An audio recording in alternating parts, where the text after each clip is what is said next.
जून 2005, दिल्ली में एक कमरे में अजित डोभाल दो गैंगस्टर के साथ बैठे हैं और किसी ऑपरेशन की प्लानिंग कर रहे हैं।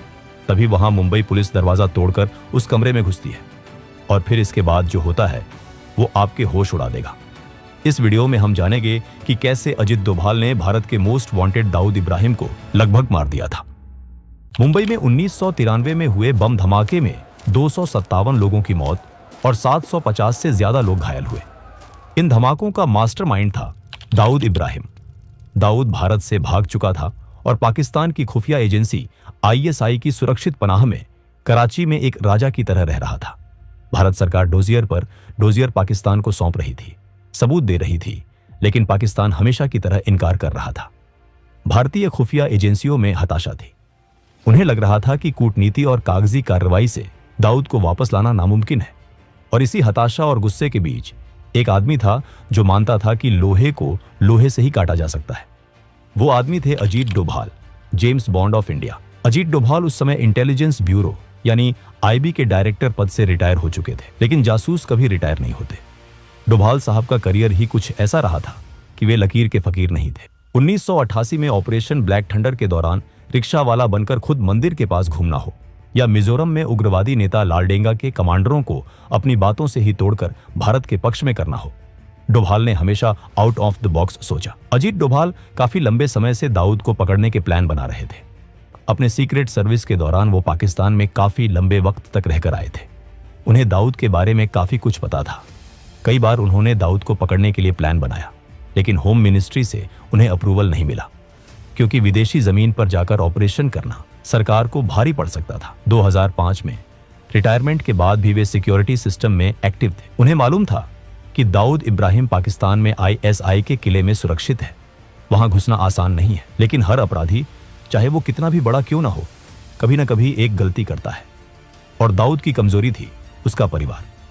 तभी 2005 की गर्मियों में भारतीय खुफिया एजेंसियों के हाथ एक बहुत बड़ी जानकारी लगी। ये वो गोल्डन चांस था जिसका इंतजार 1993 से किया जा रहा था।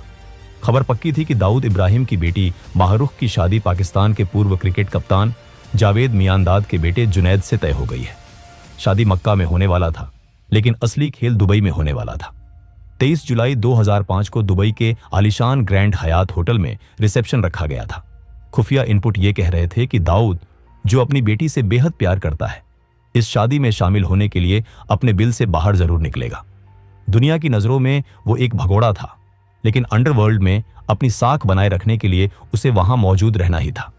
उस समय के IB चीफ नरसिम्हन डोभाल को फोन करके बताते हैं कि IB दाऊद को मारने का ऑपरेशन करना चाहती है और इस काम के लिए आपसे बेहतर कोई हो ही नहीं सकता, लेकिन ये ऑपरेशन ऑफ द बुक रखना पड़ेगा। इतना सुनकर डोभाल सब समझ जाते हैं। अब समस्या ये थी कि दुबई में भारत सीधे तौर पर कोई मिलिट्री ऑपरेशन नहीं कर सकता था। अगर भारतीय कमांडो वहां पकड़े जाते तो ये अंतर्राष्ट्रीय स्तर पर भारत के लिए बहुत शर्मिंदगी की बात होती। यहीं पर अजीत डोभाल की रणनीतिक सोच काम आई। उन्होंने एक आदमी को फोन लगाया और डोभाल से बात करने के बाद ये आदमी नेपाल में फोन लगाता है। इसके बाद दो आदमी नेपाल से कोलकाता और फिर कोलकाता से दिल्ली जाकर डोभाल से मिलते हैं। दरअसल ये दो आदमी वही है जो दाऊद को मौत के घाट उतारेंगे, और ये कोई जासूस या फौजी नहीं, बल्कि भारत से भागे हुए दो गैंगस्टर्स हैं। दरअसल डोभाल ने सोचा कि अगर दाऊद को मारना है तो हमें किसी ऐसे व्यक्ति की जरूरत है जो दाऊद की तरह ही सोचता हो, जो उसी की दुनिया का हो और जिसके दिल में दाऊद के लिए उतनी ही नफरत हो जितनी हर भारतीय के दिल में है। और वो शख्स था छोटा राजन। एक समय था जब छोटा राजन और दाऊद जिगरी यार हुआ करते थे। मुंबई पर दोनों का राज था, लेकिन 1993 के बम धमाकों ने इस दोस्ती में दरार डाल दी।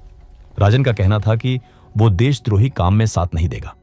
वो दाऊद से अलग हो गया और खुद को देशभक्त डॉन कहने लगा। दाऊद ने इसे गद्दारी माना और राजन के खून का प्यासा हो गया। साल 2000 में बैंकॉक में दाऊद के शूटरों ने राजन पर जानलेवा हमला किया था। पिज्जा डिलीवरी बॉय बनकर आए शूटरों ने हॉस्पिटल में एडमिट राजन को गोलियों से छलनी कर दिया था, लेकिन राजन किसी तरह खिड़की से कूदकर भाग निकला। उस दिन के बाद से राजन सिर्फ एक ही मकसद के लिए जी रहा था, दाऊद की मौत। डोभाल जानते थे कि दुश्मन का दुश्मन दोस्त होता है। प्लान तैयार किया गया। ये एक ऐसा कोवर्ट ऑपरेशन था जिसकी भनक सरकार के भी बहुत कम लोगों को थी। तय ये हुआ कि दाऊद को मारने के लिए छोटा राजन के सबसे बेहतरीन शार्प शूटरों का इस्तेमाल किया जाएगा। अगर वो पकड़े भी गए तो इसे दो गैंगस्टर के बीच की आपसी गैंगवार बताकर भारत सरकार अपना पल्ला झाड़ सकती थी। आईबी ने छोटा राजन से कांटेक्ट किया और उसे सारा प्लान बताया। छोटा राजन भी तैयार हो गया। उसने इस काम के लिए अपने दो सबसे भरोसेमंद आदमियों को चुना, विक्की मल्होत्रा और फरीद तनाशा। विक्की मल्होत्रा राजन का राइट हैंड था। फरीद तनाशा भी छोटा राजन का बेहद खास था। इन दोनों को एक गुप्त स्थान पर ले जाया गया। ऑपरेशन की डेट थी 23 जुलाई। 3 हफ्ते तक दोनों की ट्रेनिंग हुई। उन्हें बताया गया कि दुबई के ग्रैंड हयात होटल में रिसेप्शन है और होटल के बिल्कुल सामने वाली बिल्डिंग से क्लियर शॉट मिलेगा। प्लान यह था कि दाऊद को होटल में घुसने से पहले ही मारा जाए। उन्हें होटल का नक्शा बताया जाता है और भागने के रास्ते कौन से हैं। स्नाइपर की ट्रेनिंग दी जाती है। उन्हें बेहतरीन हथियार और दुबई के फर्जी पासपोर्ट मुहैया कराए गए। सब कुछ एक हॉलीवुड मूवी की स्क्रिप्ट जैसा चल रहा था। तैयारी पूरी थी। तारीख नजदीक आ रही थी। जुलाई का महीना था। यह ऑपरेशन का आखिरी चरण था। विक्की मल्होत्रा और फरीद तनाशा दिल्ली के एक होटल में रुके हुए थे। यहां से उन्हें अपनी फाइनल फ्लाइट पकड़नी थी। खुद अजीत डोभाल भी उस होटल में मौजूद थे। वो आखिरी बार शूटरों को ब्रीफ कर रहे थे। भारत की खुफिया एजेंसी इतिहास का सबसे बड़ा दांव खेलने जा रही थी। अगर यह सफल होता तो दाऊद इब्राहिम का किस्सा हमेशा के लिए खत्म हो जाता। लेकिन कहते हैं ना कि किस्मत को कुछ और ही मंजूर था। ठीक उसी वक्त जब जीत हाथ की दूरी पर थी, कहानी में एक ऐसा मोड़ आया जिसने सब कुछ बिखेर दिया। मुंबई पुलिस की क्राइम ब्रांच की एक टीम, जिसका नेतृत्व डीसीपी धनंजय कमलाकर कर रहे थे, दिल्ली पहुंच चुकी थी। दरअसल मुंबई पुलिस एक बिल्डर से जबरन वसूली के मामले की जांच कर रही थी, जिसमें विक्की मल्होत्रा का नाम आया था। विक्की मल्होत्रा काफी समय से मुंबई के कई बड़े बिल्डर्स और बिजनेसमैन से जबरन वसूली कर रहा था। मुंबई पुलिस इन दोनों को कई महीनों से ढूंढ रही थी। मुंबई पुलिस ने एक दिन एक फोन कॉल इंटरसेप्ट किया और मुंबई पुलिस को समझ आ गया कि ये विक्की है। फोन कॉल से उन्हें पता चला कि ये कोई बड़े आदमी को मारने वाले हैं, जो शायद कोई बिल्डर या नेता हो सकता है। इसलिए मुंबई पुलिस ने तुरंत उसके फोन को ट्रैक किया और उसकी लोकेशन ट्रेस करते करते दिल्ली के उसी होटल तक पहुंच गई। 18 जुलाई 2005 को दिल्ली में होटल के बाहर मुंबई पुलिस की गाड़ियां रुकती हैं। उसी वक्त डोभाल उस होटल के कमरे में विक्की मल्होत्रा और फरीद तनाशा को ब्रीफिंग दे रहे थे। लेकिन तभी हथियारबंद पुलिसकर्मी होटल के अंदर घुसते हैं। वो रिसेप्शन से सीधे उस कमरे की तरफ बढ़ते हैं जहां विक्की मल्होत्रा और फरीद तनाशा रुके हुए थे। जैसे ही पुलिस ने दरवाजा तोड़ा, अंदर का नजारा देखकर वो भी हैरान रह गए होंगे। एक तरफ देश की खुफिया एजेंसी का पूर्व प्रमुख जो एक गुप्त मिशन चला रहा था, और दूसरी तरफ देश की ही पुलिस जो एक अपराधी को पकड़ने आई थी। डोभाल समझ जाते हैं कुछ तो गड़बड़ है। इसके बाद एक तीखी बहस हुई। दरअसल डोभाल उस वक्त उतना फेमस नहीं थे जितने आज हैं, इसलिए मुंबई पुलिस उन्हें पहचान नहीं पाया। डोभाल ने मुंबई पुलिस की टीम को समझाने की कोशिश की। उन्होंने बताया कि यह मामला राष्ट्रीय सुरक्षा से जुड़ा है। ये लोग एक बड़े मिशन पर हैं और इन्हें ले जाना देशहित में नहीं होगा। उन्होंने अपना परिचय दिया, अपनी रैंक और रुतबे का वास्ता दिया। लेकिन मुंबई पुलिस के अधिकारी अपनी ड्यूटी पर अड़े रहे। उनके लिए विक्की मल्होत्रा एक वांटेड क्रिमिनल था, जिस पर हत्या और वसूली के दर्जनों केस थे। उनके पास वारंट था और वो कानून का पालन कर रहे थे। डोभाल ने उन्हें अपने सीनियर से बात कराने के लिए कहा। इसके बाद डोभाल कमिश्नर मीरा बोरवणकर से फोन पर बात की। डोभाल ने मीरा बोरवणकर को अपना इंट्रोडक्शन दिया और उनसे रिक्वेस्ट की कि अभी इन्हें छोड़ दें, वो एक मिशन पर है। इसके बाद मीरा बोरवणकर ने मुंबई में आईबी के एक बहुत बड़े ऑफिसर को कॉल किया और उनसे पूछा कि क्या इस तरह का कोई ऑपरेशन चल रहा है। लेकिन उस ऑफिसर ने इसे डिनाई कर दिया, क्योंकि यह काफी सीक्रेट ऑपरेशन था और उन्हें इसके बारे में कुछ पता नहीं था। इसके बाद मीरा बोरवणकर ने अजीत डोभाल से कॉल पर बात की और कहा कि वो विक्की मल्होत्रा और फरीद तनाशा को नहीं छोड़ सकती। इसके बाद अजीत डोभाल और मीरा बोरवणकर के बीच कहासुनी हुई। आखिरकार मुंबई पुलिस ने डोभाल की बात नहीं मानी। उन्होंने विक्की मल्होत्रा और फरीद तनाशा को गिरफ्तार कर लिया। उनके पास से जो नक्शे, दस्तावेज और हथियार मिले, उन्हें जब्त कर लिया गया। उन्हें हथकड़ी लगाकर जीप में बिठाया गया और दिल्ली एयरपोर्ट की तरफ ले जाया गया ताकि उन्हें मुंबई ले जाया जा सके। जैसे ही वे होटल से निकले, ऑपरेशन दाऊद वहीं दम तोड़ गया। वो योजना जिस पर महीनों से काम हो रहा था, वो मौका जो 12 साल बाद आया था, वो सब कुछ एक ही झटके में मिट्टी में मिल गया। इस घटना के बाद 2 तरह की थ्योरी सामने आई। पहली थ्योरी कमिश्नर मीरा बोरवणकर देती है, वो ये है कि उन्हें सच में इस ऑपरेशन की कोई जानकारी नहीं थी, लेकिन पूर्व गृह सचिव आर.के. सिंह ने एक इंटरव्यू में बम फोड़ दिया।